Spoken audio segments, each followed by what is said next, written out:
I'm so excited to be back. It's been a hot minute. Yeah, it's been since the end of September. Yeah, it's been since we did the episode on, I think, in and around the time of our anniversary, and then we had to stop it because we had a domestic on the air, and then we had to break it up into two parts. That's not the reason that we stopped, No. FYI. Love and marriage. Yeah, that's right. That's right. But yeah, it's been some time. It feels like super nice to be back, and I have honestly been looking forward to doing this now for a little bit.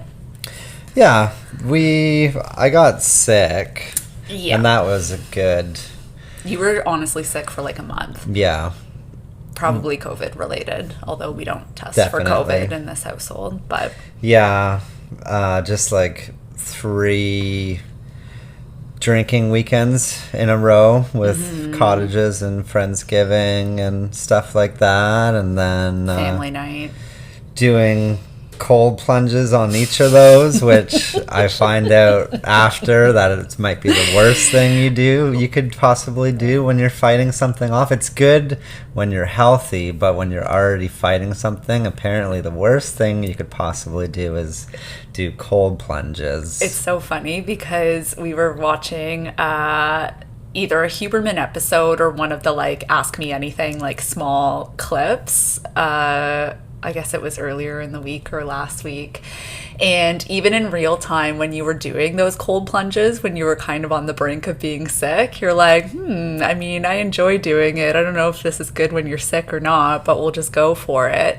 And then when we were watching these Huberman clips, he kind of set it up where he was just like, cold plunging is great. And then I was like, see, there you go. And he's like, the only circumstance it's not is when you're on the verge of illness. Then it's absolutely horrible. And I was like, oh, well, there you go. Yeah.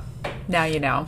So that probably prolonged a lot. And yeah, the COVID brain, I would have to assume I had some kind of COVID-related illness because my smell and my taste went away for a good, 4-ish days or so, and then just didn't feel... I'm not the sharpest tool in the shed to begin with, and then afterwards it just felt like I was out of it and couldn't come up with the words I was thinking of, and didn't really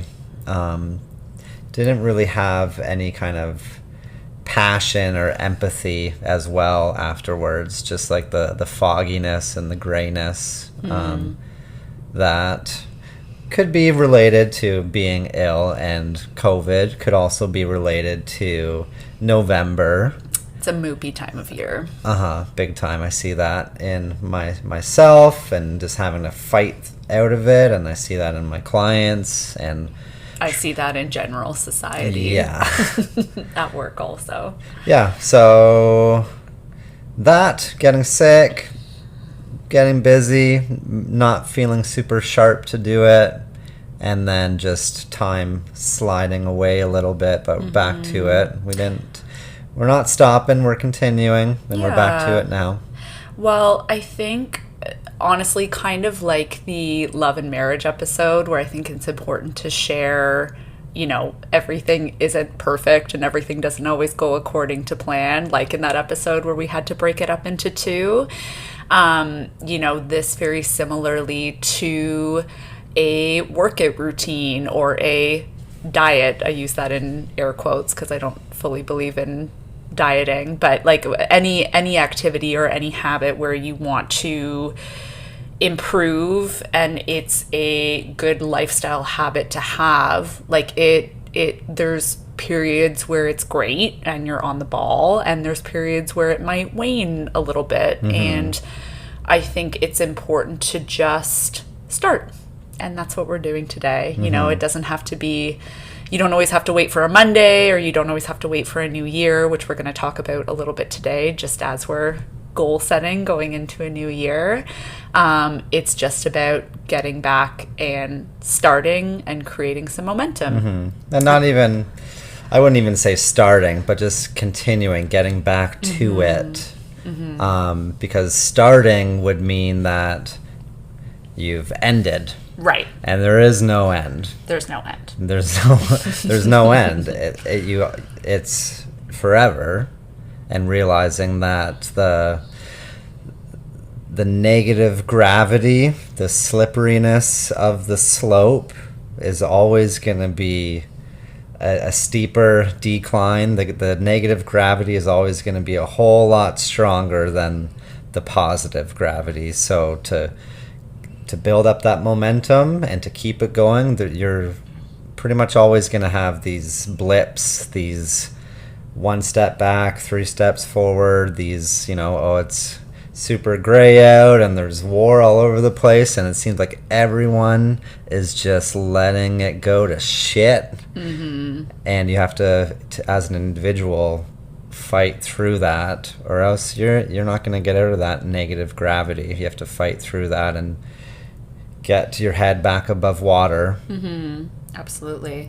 Well, it's not easy, but for lack of a better term, I'll say it's easy to do this when it's something that we enjoy. Mm-hmm. Like, I've been missing doing this, and I truly feel excited to get back to it.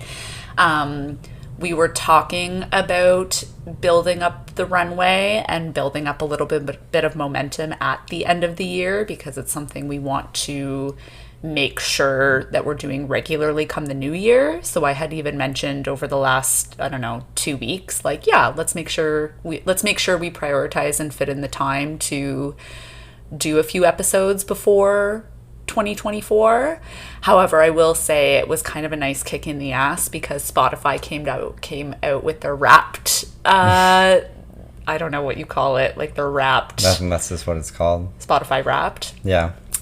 Anyways, Spotify came out with their little list of your top artists and your top podcasts and your top genres and all that's individualized for people for the end of the year. And we had a lot of really nice text messages and tags on Instagram and people reaching out just saying that they have enjoyed this as part of their year and it's added something to their year. And so on top of already wanting to do it to begin with at baseline, for me that was certainly a little push of just one of those, pointing you in the right direction, or just a little bit of a kick in the ass too when you're already wanting to do something. The universe is just sort of like, here's some more ammunition for you. Mm-hmm. It's like, okay, let's ride that. Yeah, definitely. Mm-hmm. So what are we talking about today? I don't even know what page it is. 15. Honestly. Page 15. Cool. Mm-hmm. What are we talking about on page 15 in the manual? Bunch of shit. I mean, we have some plans and some things to go through. We're going to go through some coaching exercises, some NLP exercises, more of maybe a sample. Not exactly a sample session of what I would do with people, but some sample exercises that translate well through the microphone and through your car stereo or your phone or whatever, where we don't have to be in the same room and you can follow along with it. You can save it and do it later, so it doesn't have to be something that is in the moment right now.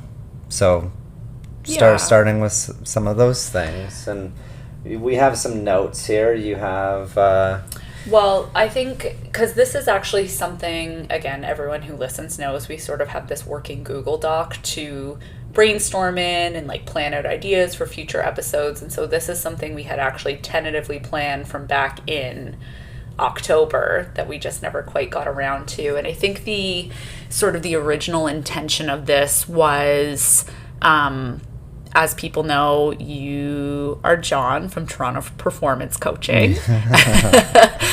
And so just a little bit of an intro to life coaching, performance coaching, whatever you want to call it. Mm-hmm. Maybe just we can start by explaining a little bit about what that is, why people seek you out, and how a session might be structured, and then going a little bit into another behavior model. We've talked about a lot, obviously, about the 6 human needs behavior model, but we'll get into another one that I know you use frequently with clients, and it's a probably next to Six Human Needs. It's another one that you've talked to me about, and I've learned a lot from you that just kind of makes sense.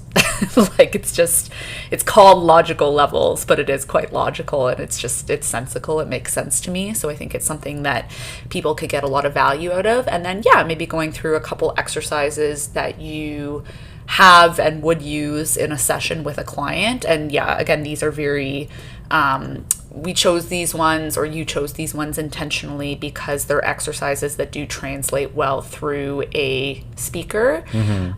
There's obviously different exercises that are sort of a bit better suited when you're in person with somebody.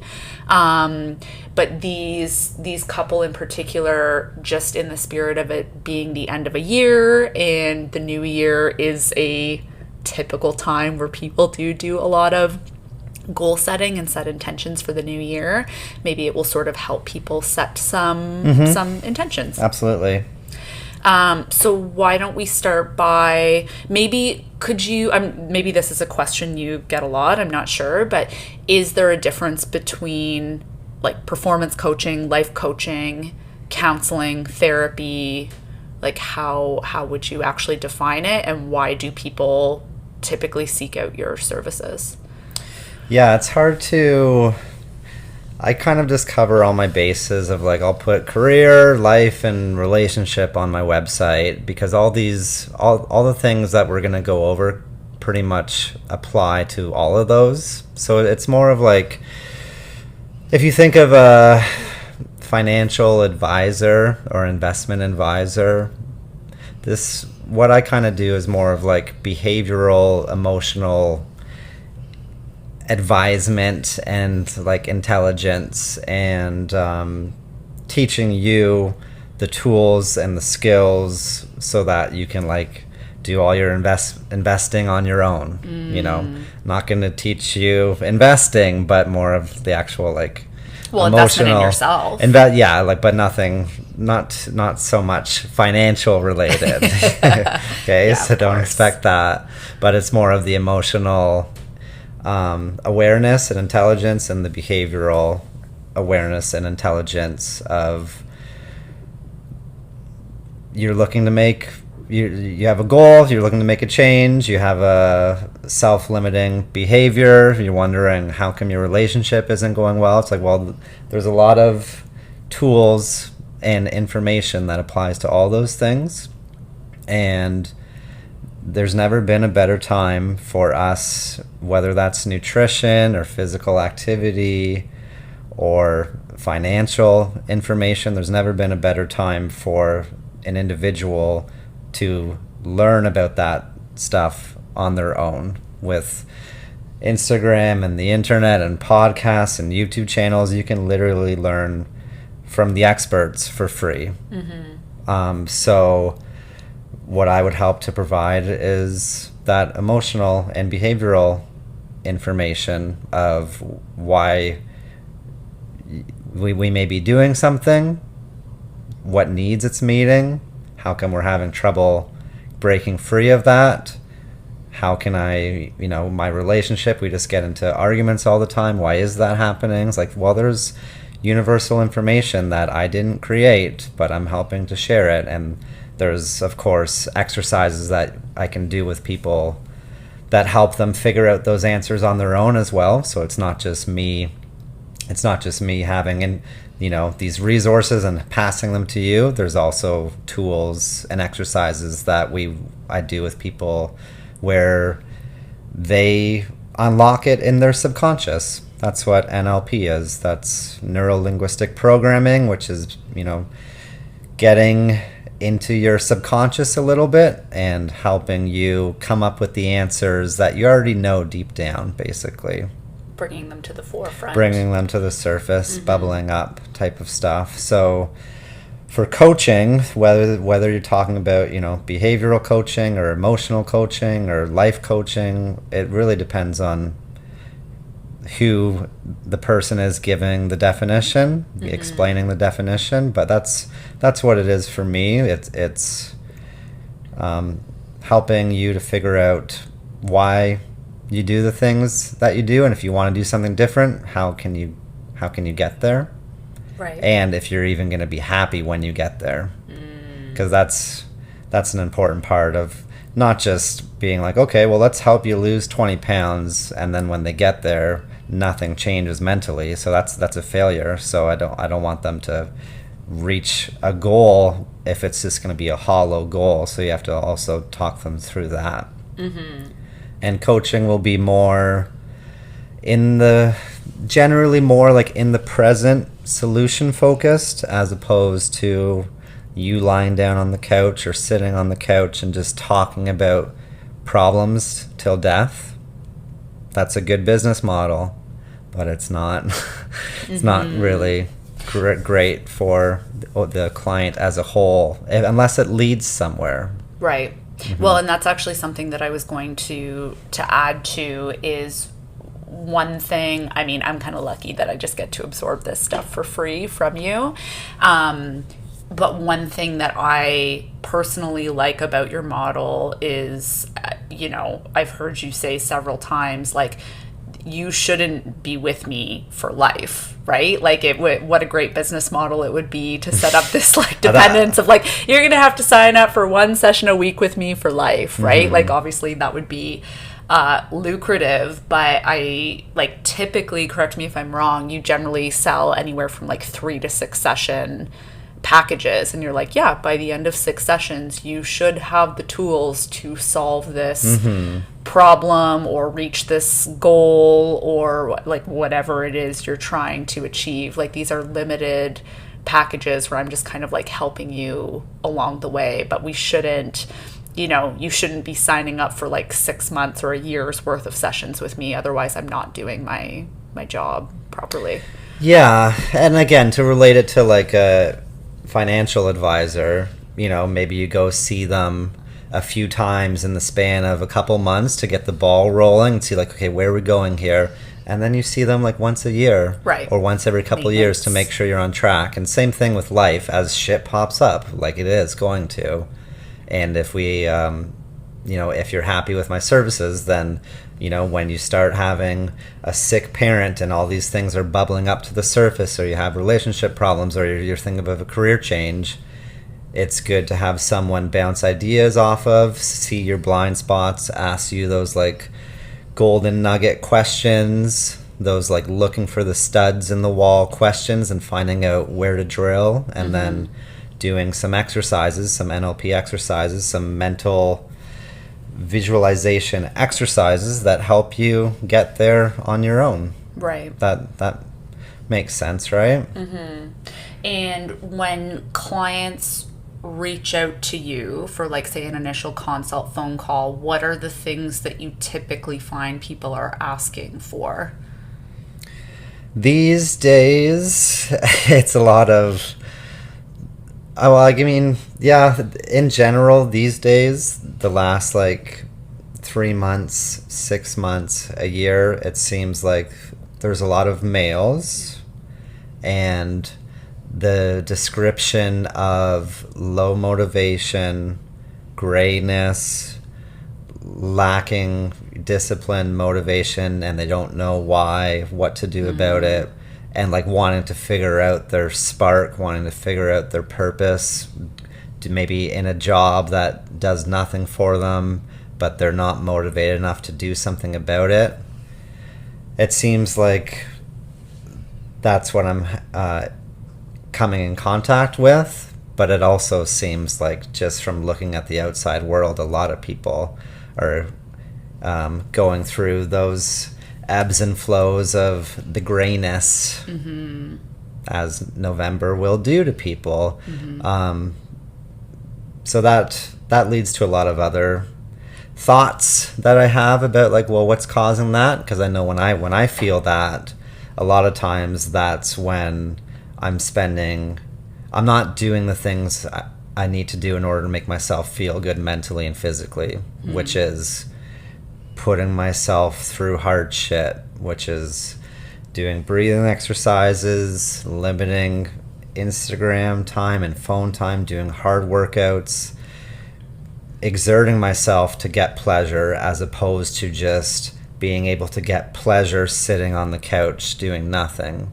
I think that's what is really depleting people and leading to a dopamine deficit. Again, I'm not a doctor or a scientist, but this information is being spread around a lot everywhere, and that deficit and the grayness of people just being able to get these little hits of dopamine without exertion, that's the shit I feel is really leading to the lack of drive, motivation, and the grayness. And without you want to make a change, but you don't even really want to do the work to do it. And that's where I think that comes from these days.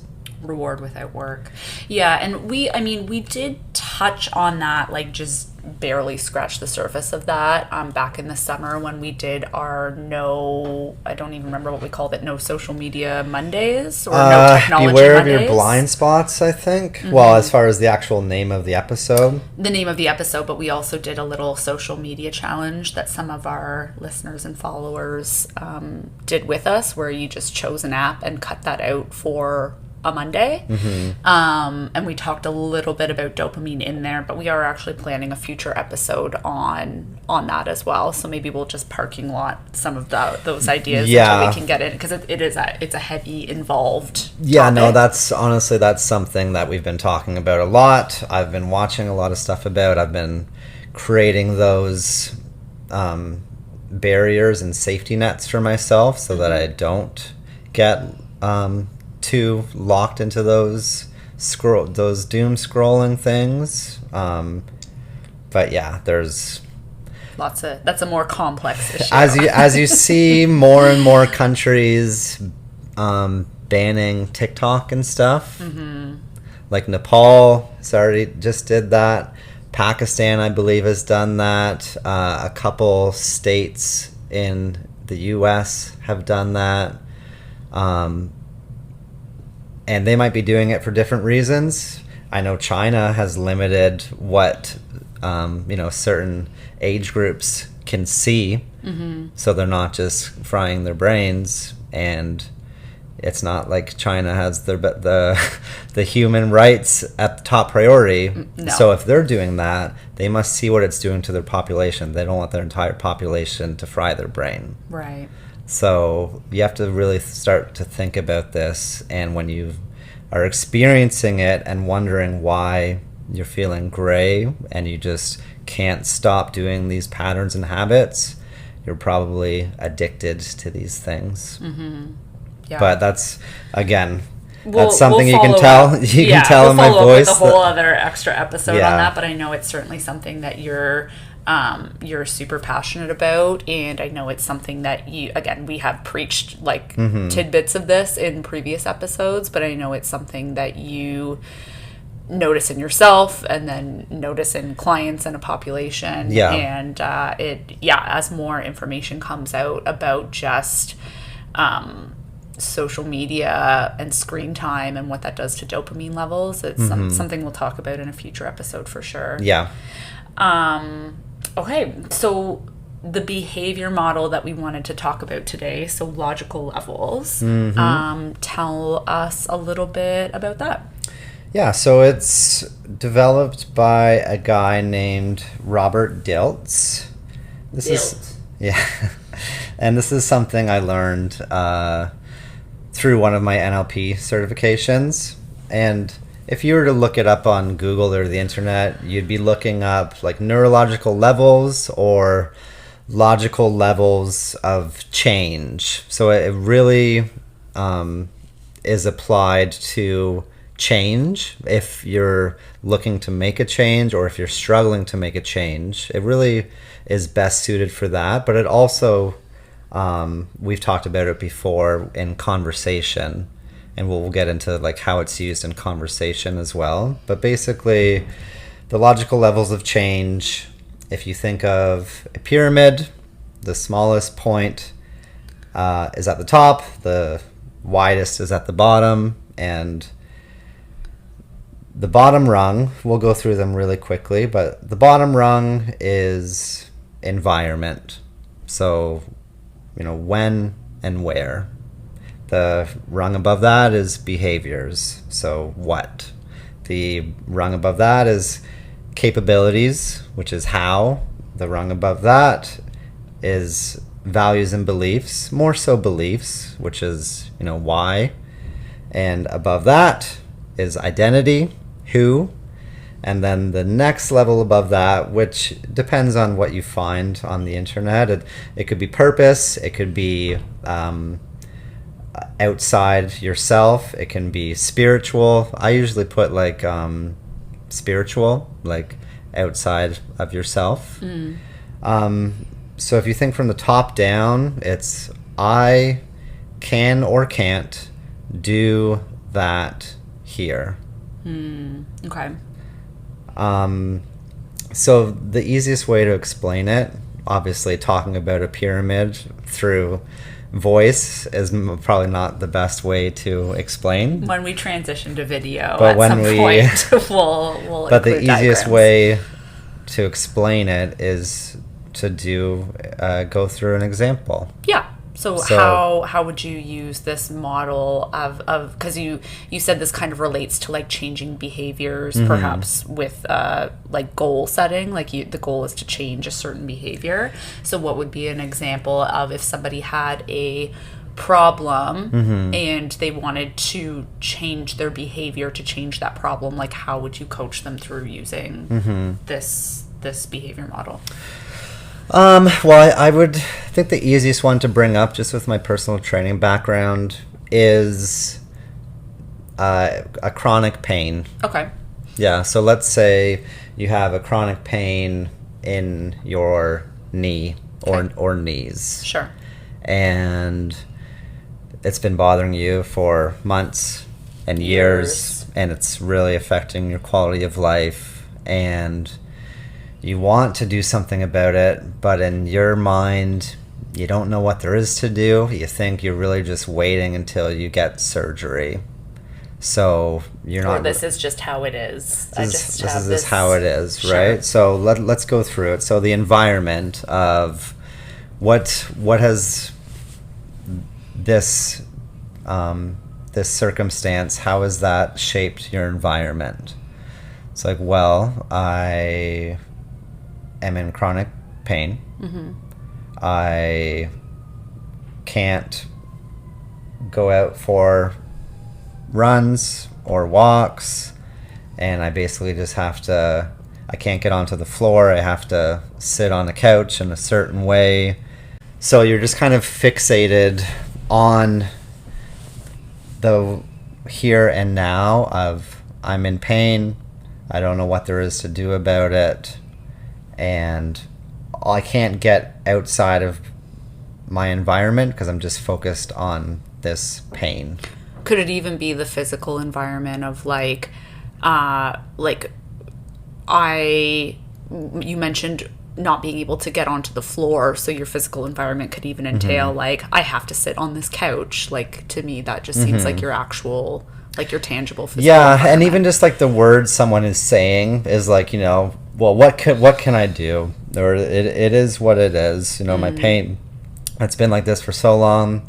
What could I possibly do? Like that kind of tells you that this person's kind of stuck in an environment and they can't even get outside of that. They can't get above behaviors. So if you were to get into the behaviors of like, well, what behaviors and actions can I do to help fix this pain? Is there anything that you can do? Well, of course, there's tons of stuff. Some stuff is going to be helpful. Some stuff is going to make it worse. So you have to think about, well, what's causing this pain? And is there information out there that can help me? So that you go up to capabilities, you start learning about knee pain, and not just knee pain from a 20-year-old textbook, but like 2023 knee pain where motion is the remedy, the right kind of motion. Shout out to knees over toes guy. Not just rest, ice, compress, and elevate. the guy who invented that, he's come back and said that he was wrong, but that's going to take another 20 years before it gets into a textbook. But we've all heard of like, okay, I'm hurt, so I'm just going to ice and elevate. Well, and rest. That works for maybe the first day or two to get some swelling down, but now you actually have to get to the root of the problem. What's going on? What's causing this? So you start to learn some capabilities of like, okay, so what's causing this knee pain? Is it the way I'm sitting on the couch? Is it that I'm sitting all the time in general? My calf? My gait, my shoes that I wear. One of your calf muscles is chronically tight. Your front of the shin muscles is chronically weak. You have just a misalignment in your tibia and the kneecap. Like you start to gain knowledge about what's actually happening, so the capability. And then when you learn those, then you can start to implement those behaviors. But without learning properly what to do, then you won't be able to do those behaviors. So an example is, okay, well, turns out walking backwards up a slight incline is amazing for your knees. It strengthens your VMO, your vastus medialis obliquus. It gets you to properly learn how to walk on your toe, pushing through the heel, kicking through the heel, strengthening your quads, getting blood flow into the quad muscles and the knee joint.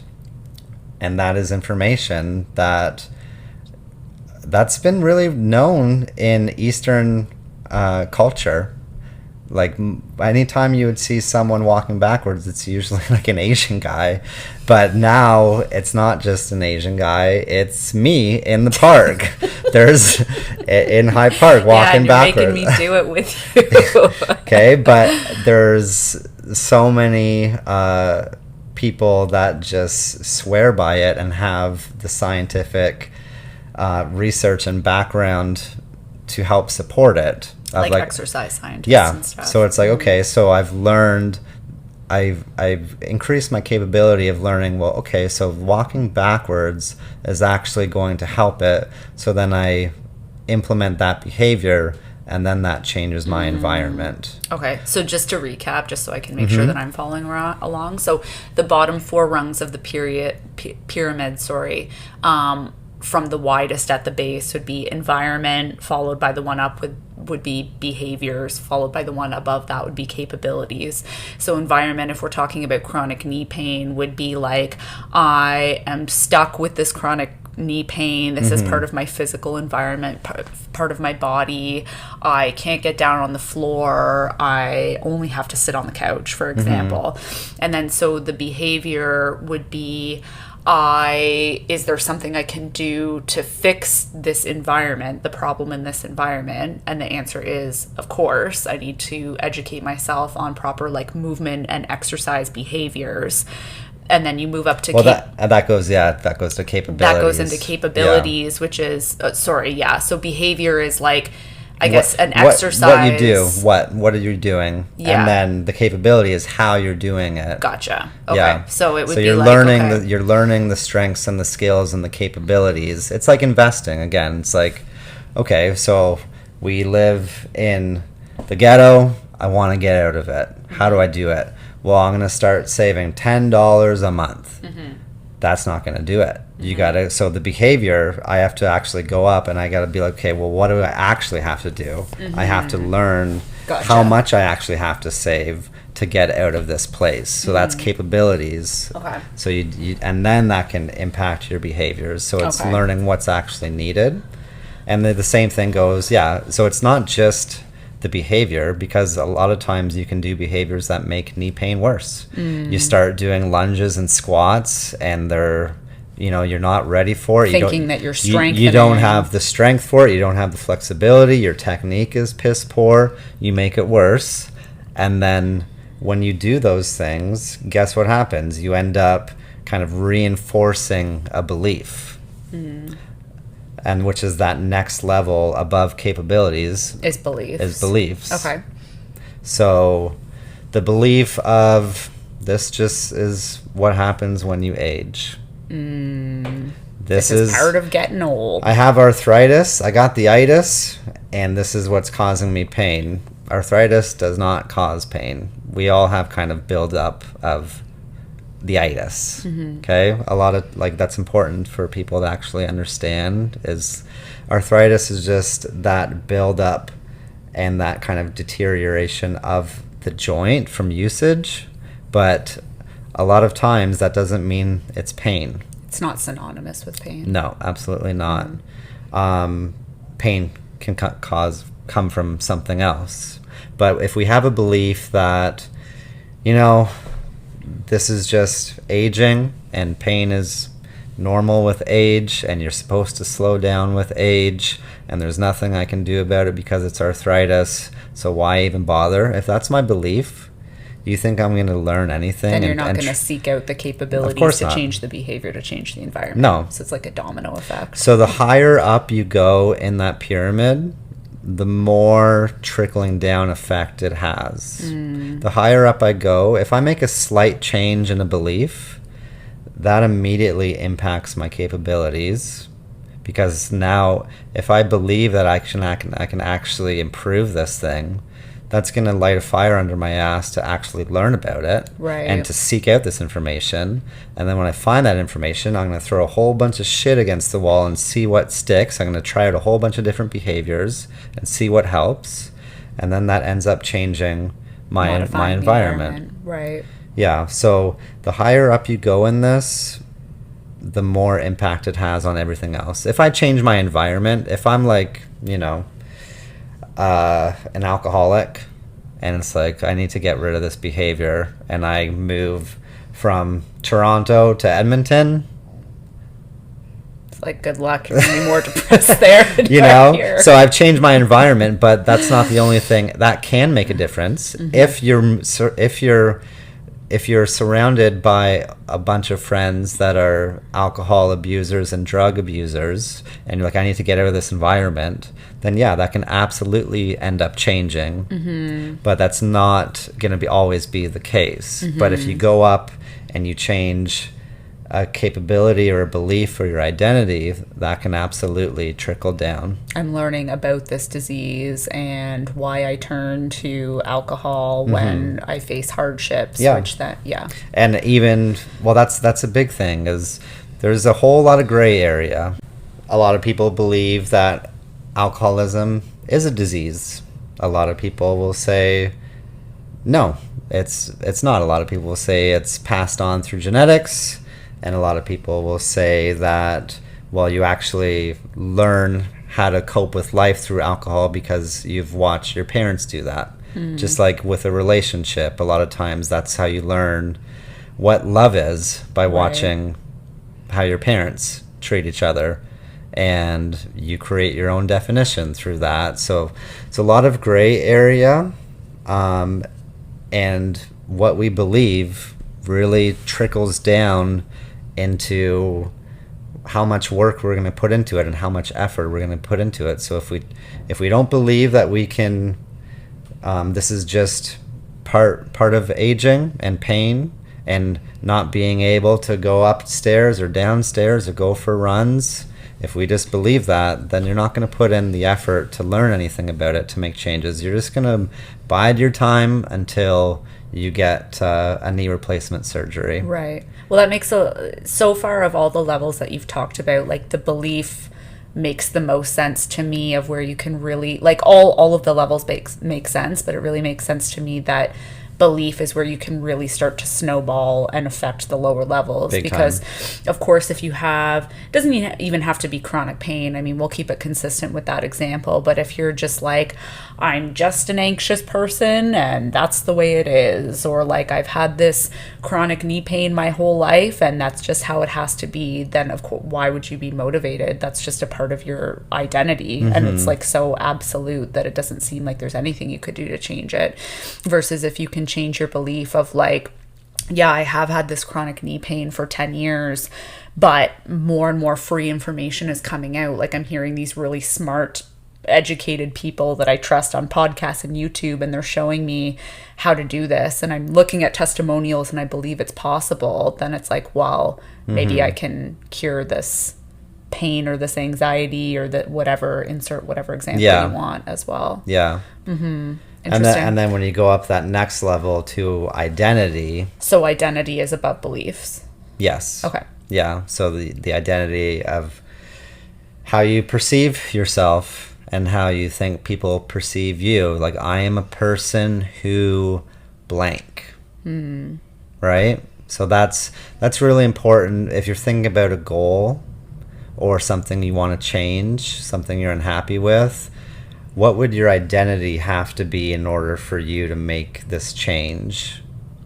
You know, if you're looking to, if you're a very lonely, isolated person, you're a 30-year-old male and you don't have a lot of friends, and you have this belief of it's just hard for guys to make friends outside of high school. That's my belief. Or people just don't seem to like me, or people can't make friends outside of high school and they only stay with that group, and if I wasn't there at that time, then I'm just not gonna be able to get there. So obviously that's a limiting belief, and it's not true. I've made a few male friends in your 30s, right? But if you need to make that change in a belief, but also the identity of like, okay, well, I am a person who I need to be a person who seeks out others and doesn't wait for them to seek me out. I'm a person who has to lead with love as opposed to waiting to get it before I give it.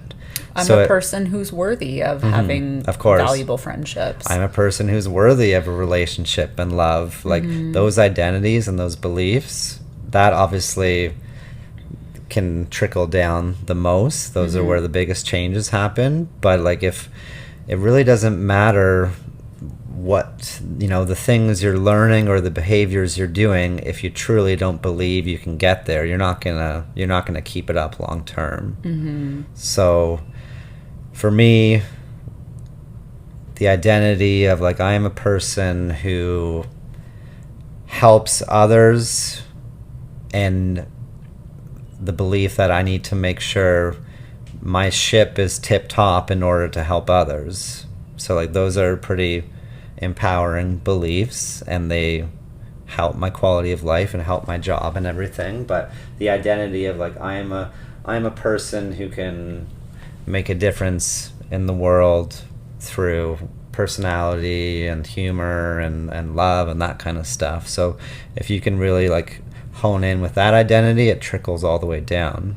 Or I guess going back to the knee pain example, would it be, I am a person that can be pain free? Like, I am a person that can move through the world without pain. I am a person, I have a physical body that can do these things. I am an active person. Right. I'm a physically fit person. I am somebody that others my age look up to. I know that's a big thing with me, and like working out and stuff, and for you as well. But like, we have this identity just from years and years of working out that people are like, oh, you know all these things and so wise and all that kind of shit, and that may or may not be true. But when Newsflash, it's not. You have this, you create this identity, right? So if you create an identity only based on looks, that will eventually come crashing down. So you need to update that identity. Right. I think that's what happens to a lot of people, is they base their identity on their looks. And then when your body's not yours anymore because the baby's taking it over, or father time is taking it over, damn you, father time, or baby time, then it's time to create a new identity. And that's where you get to that final level, that like beyond self, that spiritual level of, okay, so what am I actually here for? What am I doing here on this planet? You get beyond yourself and you start trying to connect with that. And so even above the, like, again, just because I want to keep the example, like, consistent so it's easy for people to understand with the knee pain. So what would it be? What would the example of purpose be for knee pain?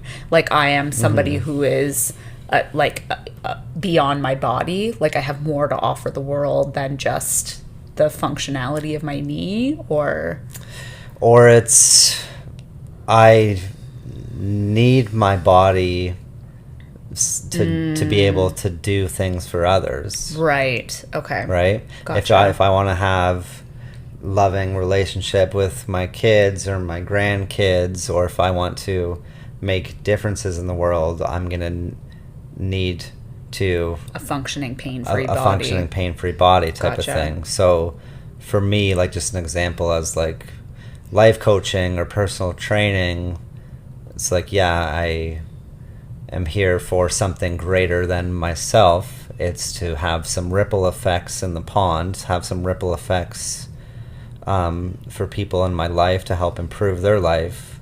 So if I have that kind of like beyond self, that purpose, that spiritual connection, then that creates my identity. That shapes my beliefs. My beliefs will lead to capabilities of me putting in the work, and then that will lead to my everyday behaviors, and then eventually my environment is just a makeup of what I do every day. Right. My body becomes my environment is my body. That's your human environment. Yeah, so I think that was pretty well done. Yeah, good job. It's hard to... It is hard. It's hard to talk about it. It's easy, yeah. Like, normally in a coaching session, I would have, like, my whiteboard, and I would get my multi-level marketing scam my pyramid. Are you just bringing people into our home to sell them on an MLM? Yeah. And I always feel weird, like, drawing a pyramid. You're like, all right, so how many sessions can I put you down for? So if you get 4 clients having them underneath you, then that puts you at tier 2. Capabilities. But yeah, pyramids always remind me of scams. But in this case, it's a behavior model that helps you can take it for free. To understand why you might be having trouble making a change and how to better make that change, realizing that it's not just about the behaviors that you do. Because again, going back to like that saving example, great, I'm saving $10 a month. That's not going to be enough to change my environment. I need to learn more of what I actually need to do. So that you go up to capabilities. How can I save? How can I cut back? Do I go to Costco and buy in bulk? Do I go to No Frills and buy cheaper shit? That's where you start learning those capabilities, and then you apply those behaviors. And then believing that you can actually believing that you can get out of this shithole and you're not stuck here. You can have nice things. You don't have your current circumstance might not be who you are. So then you go to belief, and then you go to identity, and then like you just keep on going up. Right. Yeah, cool. I mean, that's definitely a model that resonates with me. So excellent. Yeah. And one more thing with that is, at the start I talked about how it can be applied in like everyday conversation. So environment, like literally. Oh yes, please talk about this. We've talked about it a little bit, I think, in or maybe our second episode about like the words we use and the say. words we speak. Yeah. But that is that base level, that ground floor when you get into a conversation with somebody. What's something everyone has in common? It's really gray out there today. It's environment. So that's Sure. like base level of conversation. You talk about like, boy, it sure is gray today. Winter sure is coming. And you're just like, yeah, oh yeah. And like, it doesn't do a damn thing for you. But when you start being like, tell me about what you did today. Right. You start talking about behaviors. And then that might lead to like, oh, I went out and I did this cooking course, and then you start talking about capabilities of like, what'd You could cook? What'd you learn? Yeah. How'd you do that? Right. It's like, oh, really? Like, I just never thought I'd really be into cooking, but now that I am, it's like, so now you get into beliefs. And like the further up you go in a conversation, the more meaningful and the better connection you build. You're not going to build much of a meaningful connection talking about weather. Right. Prove me wrong, but I doubt you can. So when someone starts talking about weather and stuff, you're like, okay, so they're stuck in an environment. I want to get them up to behaviors. I don't have to jump all the way to like your beliefs about the weather. It's like the government's controlling the weather. I like to start at purpose myself. Yeah. Well, as you have more meaningful connections with friends, Yeah. you don't start with weather, do you? No, that's true. But when you're talking to strangers or someone in line, a lot of times it's environment. Well, and it's well intentioned that you're just trying to get common ground with somebody to talk about. That's the common ground that you know. But if it stays in that only base level of common ground, you're not gonna get anywhere else. You're not gonna be able to build any meaningful connection. So just going up to behaviors, going up to capabilities, how you did something, why you did something. So think of, I can or can't do that here. And that's really what you have to remember when you think of the top-down pyramid. Gotcha. Yeah. Cool.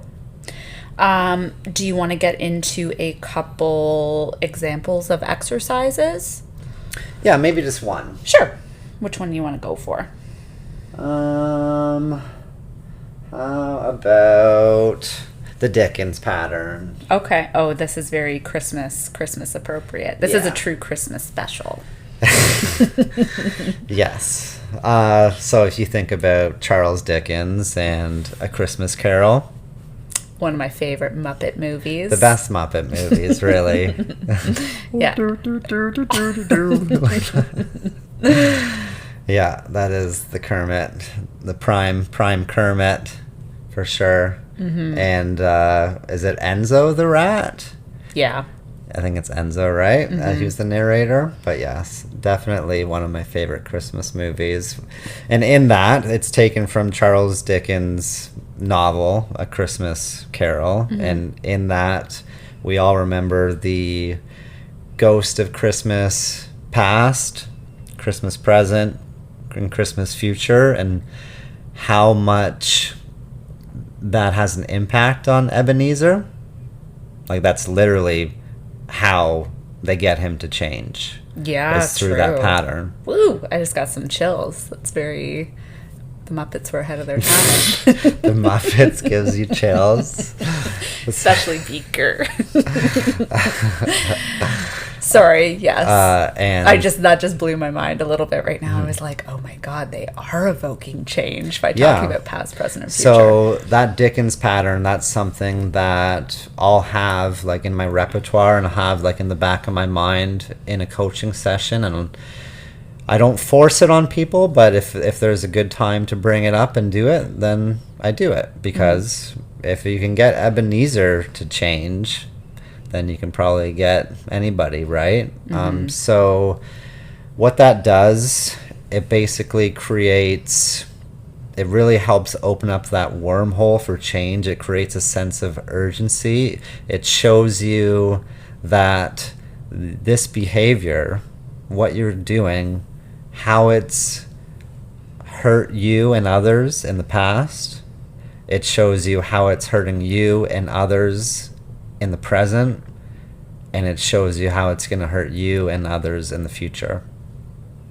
So you don't just really think about it, but you talk it through and you write it down. So an example would be, think of a limiting behavior. Think of a behavior that is really negatively affecting your life and you want to change. And now take a pen and write down all the ways in the past it has negatively affected you, your family, your significant other, people in your life.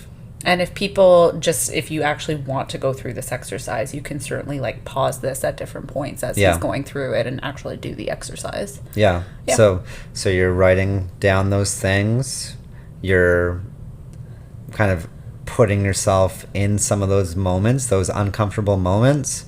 If you really want to make a change, you have to feel a little bit of feel the squirm. Little bit of the squirm, the squirm, and the shitty feelings. That's like if you think about that, like sometimes I'll reflect back to things that this is how I feel when Facebook gives me memories from like 15 years ago of like messages that I would write on somebody's wall, and I'm super embarrassed about. It makes me squirm. I'm like, I'm such a fucking idiot. So yeah, like make yourself uncomfortable and like squirm a little bit. Yeah, I usually get those in the shower. Where I'm like, oh my God, why did you dress up as Baywatch for Halloween? And you got blackout wasted and just walking around. Yeah, just all those kind of like, those like reminiscent. Your ick moments. Mm-hmm. But anyways, we don't need to get into ours now, but make yourself squirm. Make yourself squirm. So you do that for the past, how this behavior has affected you, but others, like for most people, it's the impact of your behavior on others that is really going to hit home. Right. Your children, your parents. Yeah. Yeah. We'll inflict pain on ourselves much more and much sooner than we will on others. So you do that for the past, and then you go into the present. You do those same questions. How is this behavior negatively impacting you and others, your family members, your significant other, the people in your life right now? Write it down. If you really want to make a change, be super open and truthful and honest. And when you see these words, when you feel these feelings, you're building up momentum and urgency. And then when you go into the ghost of Christmas future, that's when Ebenezer is at the cemetery and he's like, please, no more. I can't take any more. He's losing it. He's crying. And that's the sense of urgency. So when you go into not the Christmas future, but that behavior future, and you think about it, you visualize it, you write it down, how it impacts you and others and family members and friends. How does this behavior negatively taking away from that? And you visualize that and you write it down. Now you've built up a whole lot of this leverage, building up that sense of urgency to make a change. Because a lot of times it's easy to just feel pain in the moment and forget about the past, forget how long you've been doing this, forget what's going to happen in the future because of this. But this exercise will help to take all that, bring it to the surface, and that'll make you a whole lot more likely to introduce a change. Right. Leverage. And that's something that, I can talk you through. You can also just watch the Muppets and write it down. Yeah. Get yourself a glass of wine, unless your behavior is trying to stop drinking. Get wasted. Put on some Muppets and get into your feels for sure. But yeah, you really see, like, by the time he gets to Christmas future, they've broken him. You know? I think it was like Tiny Tim isn't there anymore, right? You know, little Kermit's son. Spoiler alert. He goes and he visits. If you don't get this reference, you need to just rewind this whole episode and go watch A Christmas Carol before you listen to any of this. I forget. Homework number 1. I forget his name, but you know, Kermit and little Tiny Tim. In the Christmas future, he goes and he visits, and Tiny Tim's cane is in the corner. and Miss Piggy's crying at the dinner table. I should not be tearing up as I explain this. But it just shows you how much this shit works. Visualization and words and writing shit down, how much it works. And that's what builds up the leverage to make a change. Yeah, for sure. Right. And you, just to kind of go back, because this did inadvertently end up being sort of like a Christmas themed episode a little bit, but you know, around the time, the holidays are not always a super like happy time for most, I would say, for a lot of people. But there is something sort of like magical about the opportunity of a new year to like create your own adventure, like create this new path for the new year. Even though I'm a big fan of like not waiting for Monday, not waiting for 2024, even like we said at the start of this episode, like just not even just starting, but just continuing to like build momentum. These are maybe just some tactics of how you can create momentum for a new year. And I think a lot of the times I don't like to use the word resolutions. I like to use the word intentions. I stopped making quote unquote New Year's resolutions a long time ago, but more setting intentions for a new year. And I think a lot of the time we get fixated on like, well, I'm going to lose 20 pounds next year, or I'm going to save $10,000 next year, or like these very like tangible numerical sort of intentions. You're not connected to your goal. I guess this is also just a little PSA that you can set intentions for the new year around your mental health and, you know, relationship health, and it doesn't necessarily have to be tied to numbers. And hopefully there's something about logical levels and the Dickens pattern that maybe resonates with you today to help set some really strong intentions for the new year. Yeah, how to get leverage, and how to make those changes when you have that leverage, how to go through that wormhole now that you've opened it up, and not let the wormhole close on January 2nd. Right. Because come January 21st, Blue Monday. Blue Monday or Blue Tuesday, whatever, like if you're not locked in and ready to overcome some shit, then you're going to get swallowed up by Ontario winter. By Waffle Tuesday. And just realizing, just like us with the podcast and like anything in life, you're gonna, there's no end, you know. You can start something, but there's no ending. It's just continuing, just picking fighting back gravity. up. Maybe you take a step backwards, you get back to it, and you do it because that work is a whole lot easier than the alternative. Yeah. The alternative of having a unhappy life and not doing anything about it. Right.